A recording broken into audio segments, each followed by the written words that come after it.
Studies speech रे आपण मानक स्वागत जनाऊे। आज भिडियो आमे देखिबा गांधी जयंती उपलक्षे 10 धाड़ीर ओडिया भाषण। सम्माननीय सभापति महोदय, पूज्य गुरुजी और गुरुमा वृंद एवं मोर प्रिय बंधुगण, आज आमे आम जातिर पिता महात्मा गांधी 154तम जन्मवार्षिक पालन करने एठारे एकत्रित होइछे। से 1869 मसीहा आज दिन में गुजरातर पोरबंदर ठारे जन्म ग्रहण करथिले। तांको पितांको नाम करमचंद गांधी एवं मातांको नाम पुतली बाई।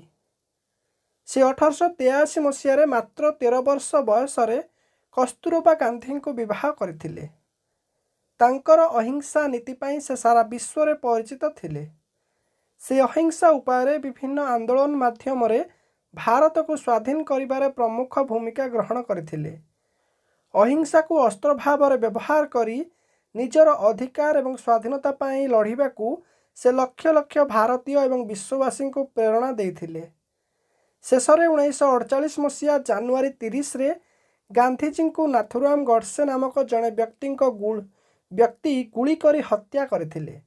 तांकर 154तम जन्मवार्षिक आसंतु समस्ते मिलमिशि शपथ नेबा, जीवन रे सर्वदा अहिंसा पथरे चलिबा एवं सबुबले सत कहिबा। यह ही हेबो तांको प्रति आमर श्रद्धांजलि। एति कही मु मोर वक्तव्य शेष करुछि। नमस्कार।